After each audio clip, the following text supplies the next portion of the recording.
disuruh pindah agama. Kenapa saya ngomong begini, Pak? Karena ini praktek langsung. Rumah saya dekat gereja, Pak. Ya, Pak. Biasanya kiai kan namanya dekat majelis taklim ya, dekat musola, dekat masjid. Saya jurusan gereja, Pak. Di Jalan Panjang tuh ada gereja. Setiap Sabtu Minggu nih para pendeta jalan. Pernah dialog sama saya, Pak. Di sini Ustaz, orang-orang yang miskin siapa? Ngomongnya begitu. Saya bilang kagak ada yang miskin, semua kaya semua. Kontrakannya banyak, padahal kontrakan orang. Kenapa begitu? Kenapa Bapak tanya begitu? Saya akan beasiswa dia. Yang kagak ada pekerjaan saya kasih pekerjaan. Subhanallah, Pak. Ini nih. Kira-kira kita umat Islam melakukan ini enggak, Pak? Rasulullah orangnya dermawan. Ternyata ilmu kedermawanan dipraktekkan oleh para pendeta-pendeta, Pak. Ini kejadian yang ada, yang harus kita berpikir bahwa Maulid Rasul ini harus ada sifat-sifat kedermawanan. As-sakhi qaribum minallah, qaribum minan nas, qaribum minal jannah, ba'idum minan nar. Orang kaya yang dermawan dekat dengan Allah, dekat dengan manusia, dekat dengan sorga, tapi jauh dari api neraka. Ya Allah, Pak.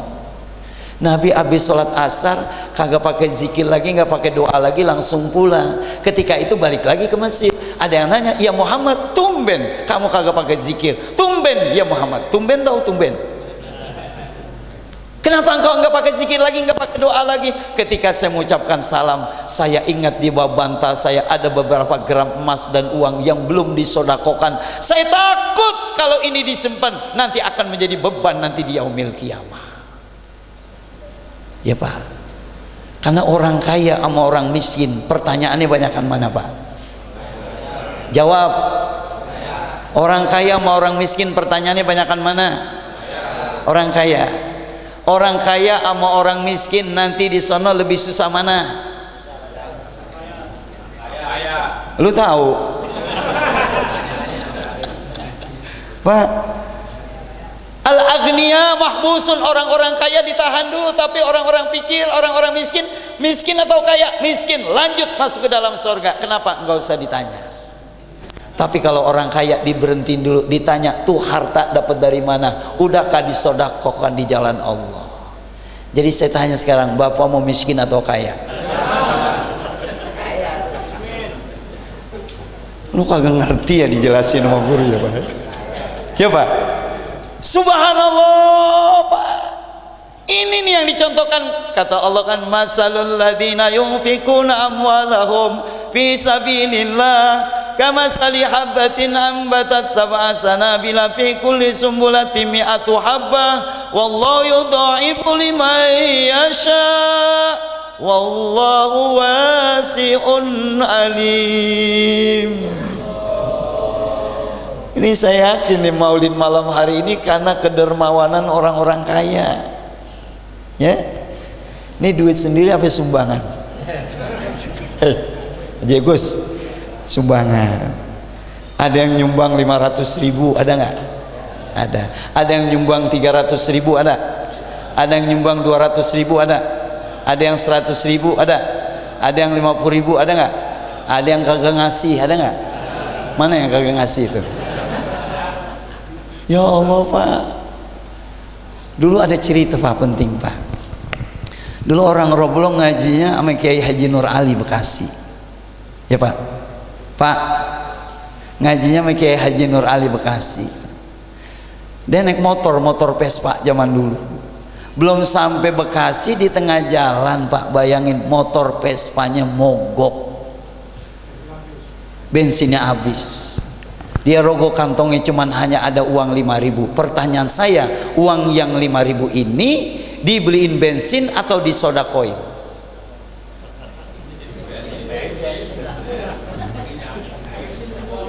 Bensin. Ya, Pak. Bensin ya, Pak. Tuh. Tapi ini orang kagak mau beli bensin, Pak. Kenapa? Karena dia udah niat tulus pengen sodako. Akhirnya terjadi tuh antara iman dengan bisikan setan. Kata setan, lu beliin aja bensin. Kata setan, Kata setan begitu, lu beliin bensin. Kata setan, tuh yang ngomong bensin siapa tuh tadi? Tuh Pak, udah beliin bensin lu dah. Kata setan, enggak, saya mau sodako. Kalau lu mau sodako terserah lu dah, lu dorong tuh motor. Tuh kata siapa tuh? Kata siapa? Setan. Emang setan lagunya begitu. Dia dorong Pak. Setelah dorong ngaji sama kiai. Setelah selesai ngaji, biasa ada tromo lewat. Setan ngancem lagi. Kata setan, kalau lu masukin uang yang 5.000, perginya dorong, pulangnya dorong. Kata siapa? Setan. Tapi dia memang udah yakin Pak. Allahumma a'ti munfiqa khalafa wa amsik munfiqa talafa. Dia bahir benar dengan masalah itu Pak. Dia masukkan uang yang 5.000. Kata setan, ntar lu rasain, pulangnya pergi dorong. Kata siapa? Kata siapa? Setan. Akhirnya dimasukin, pamit sama kiai, cium tangan kiai, saya mau pulang. Apa yang terjadi Pak? Apa yang terjadi Pak? Setelah beberapa saat dia jalan, ketemu temennya Pak, temen SD-nya lagi pakai dasi, pakai jas, naik mobil BMW, berhenti jadi direktur bank utama. Namanya Agus, Tuh Pak, berhenti nih, subhanallah. Kata Gus, sahabatku, itu kenapa motor didorong? Saya kehabisan bensin. Tadi saya punya uang 5.000, saya sodakoin. Apa kata Gus? Oh udah nggak jadi masalah, motor kamu nanti saya isiin full bensin Pak. Oh iya nih, kata Agus, tadi saya habis rapat sama pimpinan bagian, saya dikasih amplop, saya kagak tahu isinya berapa nih saya sodakoin buat kamu. Tapi kata Agus pesannya begini, saya udah berumah tangga 5 tahun, saya belum dikaruniai seorang anak. Kalau saya kagak hamil sih kagak apa-apa, isi saya belum hamil-hamil. Doain mudah-mudahan melalui amplop ini nanti Allah berikan rasa hamil di dalam isi perut isi saya. Subhanallah Pak. Pulang lagi ke Roblong, sampai rumah Pak, distandarin motornya, taruh kitab Pak. Dia buka amplopnya, isinya berapa Pak? 5 juta. Gara-gara berapa tuh? 5.000. Tuh Pak. Sebulannya akan datang Agus telepon, akhi saudaraku, alhamdulillah sekarang isi saya dalam keadaan hamil. Ini permasalahan Pak. Kadangkala ada problem satu kehidupan manusia yang tidak bisa terpecah dengan sholat malam, tidak bisa terpecah dengan qiyamul lail, tidak bisa terpecah dengan tahajud, tidak bisa terpecah dengan qiraatil Quran. Ketika dia sodako terjawab. Itulah hebatnya bersodakoh Pak, ini permasalahannya Pak. Makanya kalau ada orang kaya yang dermawan, kita seneng nggak Pak? Seneng. Kalau ada orang kaya ngundang kita, orang kaya dermawan ngundang kita, undangannya habis isya, ba'da maghrib udah pada datang, bener? Ya Pak, bener. Tapi orang yang pelit beda. Al-bakhil ba'idum minallah, ba'idum minan nas, ba'idum minal jannah, qaribum minan nar. Orang yang bakhil jauh dari Allah, jauh dari manusia. Ya Pak, jauh dari sorga tapi dekat dengan api neraka. Ini konteks yang dialami oleh baginda Nabi SAW. Makanya Rasulullah mau ngapain aja udah enak Pak. Ibu tahu, istrinya Aisyah radhiyallahu anha awet muda gara-gara apa Pak? Gara-gara keringetnya Nabi Muhammad. Nabi kalau pulang dakwah keringetan, buru-buru Aisyah peper mukanya, diambil keringat tuh dari Rasulullah, dipeperin ke mukanya. Ya Allah Pak, Aisyah awet muda gara-gara keringet Nabi.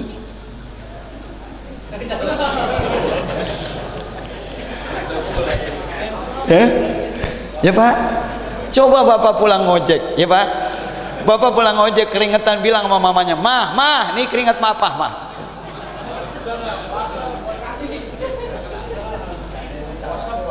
Subhanallah. Jabir bin Abdullah ketika melaksanakan perang Khandaq, dilihat Nabi 2 hari 2 malam belum makan. Ya Muhammad, saya tahu 2 hari 2 malam kamu tidak makan, kamu dalam keadaan capek, kamu dalam keadaan letih, tapi saya punya makanan sedikit ya Rasulullah. Dibisikin oleh Jabir bin Abdullah, silakan kau datang ya Muhammad ke rumah saya, tapi jangan bilang-bilang yang lain, saya takut kalau engkau kasih tahu yang lain semuanya datang, bagaimana persiapannya? Tuh, Pak. Dibisikin oleh Jabir bin Abdullah.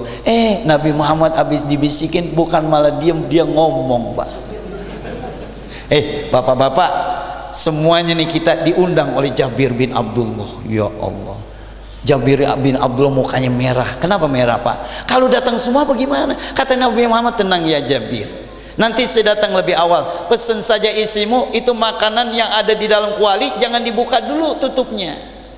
Nabi datang lebih awal, diapain oleh Rasulullah? Diludahin sama Nabi. Diludahin, Pak. Makanan yang sedikit jadi banyak. Yang diundang Nabi makan, masih lebih keluarganya Jabir makan, Nabi Muhammad makan, tetangganya makan. Ilmu juga buat kita. Maulid harus ada asarnya. Bapak kalau ngundang orang 200, yang datang 300 kan kurang cepet. Udah ludahin aja.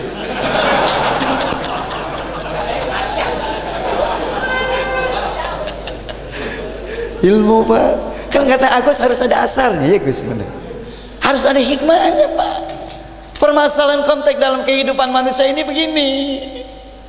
Makanya pada akhirnya apa sih sasaran maulid, Pak? Seorang ulama bernama Al-Imam Al-Yafi'i Al-Yamani menyatakan, man jama'a li maulidin Nabi sallallahu alaihi wasallam ikhwana wa hayya amakan wa khala ta'aman wa amila ihsana soro sababan likiraati maulidir rasul ba'asahullahu yaumal qiyamah ma'asidikin wa suhada'i wa solihin wa yakunu fi jannatin na'im. Kata Al-Imam Al-Yafi Al-Yamani, barang siapa yang mau ngundang sahabat-sahabatnya, mengundang tetangganya, mengundang handai tolannya dalam rangka maulidnya Nabi, tempatnya udah disiapin di musola Nurul Huda, makanannya juga udah disiapin. Ada makanannya ya? Hah? Ada? Ya, ini kayaknya makanannya yang kita makan di sini lain, yang dibungkus lain ya. Ya, Pak. Sehingga menjadi wasilah dibacakan sebagian riwayat baginda Rasulullah. Nanti kelak kata Rasulullah, orang yang semacam ini akan dihimpunkan, dikumpulkan bersama para syuhada, para solihin, para sidikin, wa yakunu fi jannatin naim. Nanti akan dimasukkan ke dalam surga yang penuh dengan kenikmatan-kenikmatan. Al jannatu wa na'imuha sa'adun liman yusalli wa yusallim wa yubarik alaih.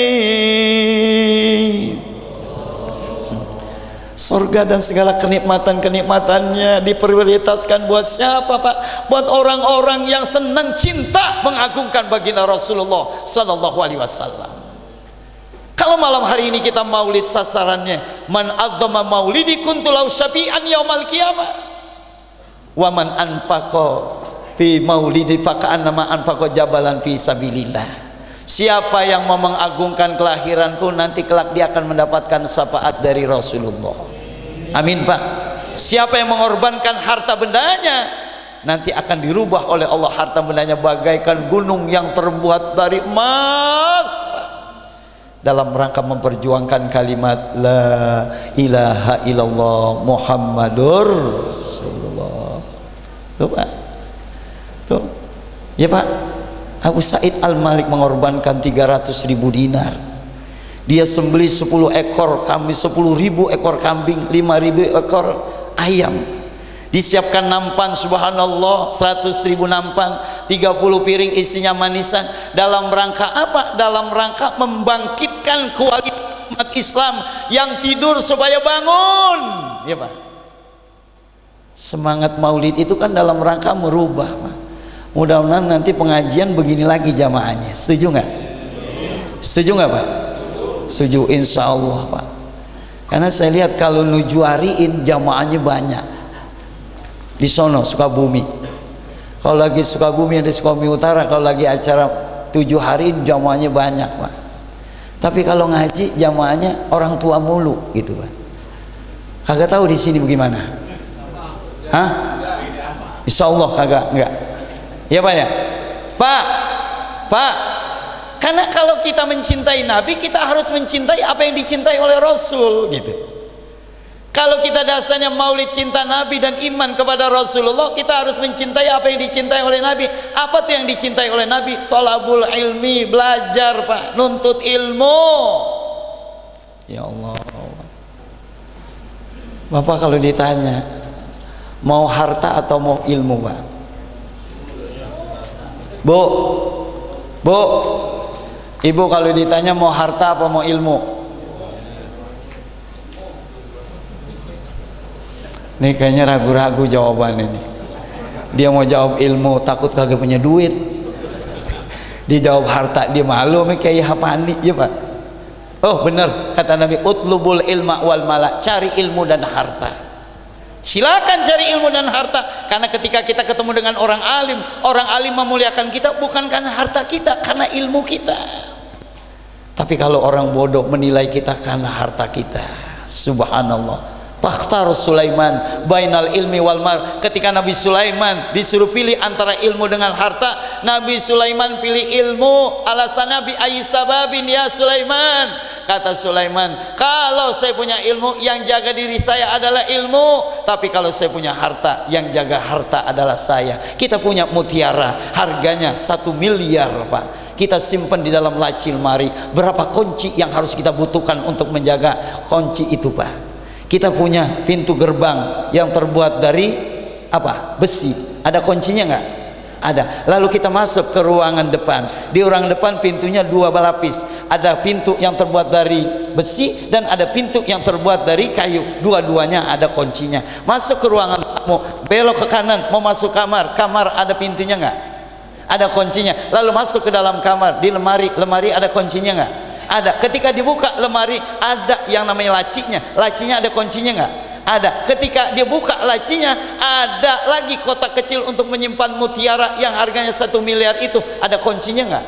Berapa kunci yang kita butuhkan, Pak? Ya Allah, Pak. Ayo kita semangat, Pak, melalui maulid. Tuh, lagu udah dibunyiin. Ya, Pak. Ayo kita berharap apa, Pak? Faya ayyuhar rajuna minhu syafa'atan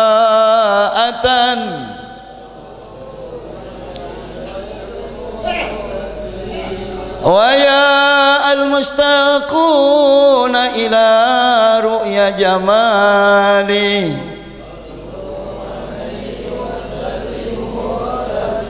wa ya man yakhtubu wisalahu yaqazatan wa manaman sallu alaihi wa sallimu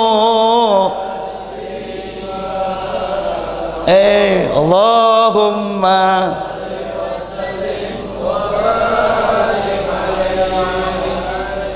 orang-orang yang berharap ingin dapat syafaat, sallu alaihi wa sallimu. Wa ya ayyuhal mustaquna ila ru'ya jamali. Orang-orang yang rindu ingin melihat kegantengan, ketampanan baginda Rasulullah. Sallu alaihi wasallimu taslima. Selawat. Orang-orang yang ingin mendapatkan syafaat, lamar baginda Rasul. Ngelamarnya bukan pakai emas permata, tapi dengan berselawat kepada baginda Rasul. Ada sosok lebah, Pak. Lebah terbang dari satu tempat ke tempat yang lainnya, dari satu bunga ke bunga yang lainnya. Pada awalnya ketika lebah ini mengisap saripati bunga, terasa pahit, Pak. Lalu dapat ilham dari Allah, ya lebah, kalau kamu ingin manis yang kau cicipi dari saripati bunga, berselawatlah kepada baginda Rasulullah sallallahu alaihi wasallam. Allahumma shalli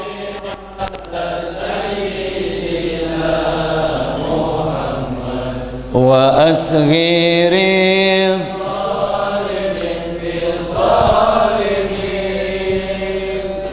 Allahumma salli ala sayyidina Muhammad wa asghiri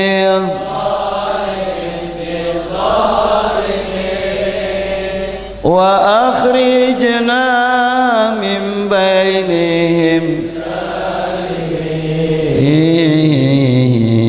wa ala alihi wa sahbihi ajma'in. Sallallahu rabbuna ala nuril mubin Ahmad al-Mustafa sayyidil mursalin sallallahu rabbuna ala nuril mubin Ahmad al-Mustafa Sayyidil mursalin wa ala alihi wa sahbihi ajmain wa ala alihi wa sahbihi ajmain. Allahumma salli wa sallim wa barik alaihi. Pak, jalan-jalan ke kampung keramat, pulangnya lewat mobil yang pada lewat. Kalau hidup kita ingin selamat, sering-sering baca sholawat. Pergi umroh Mekah Madinah, sampai di sana lihat makom Ibrahim. Hidup manusia akan bertambah barokah kalau kita sering membaca Al-Quranul Karim. Wabillahi taufiq wal hidayah. Assalamualaikum warahmatullahi wabarakatuh.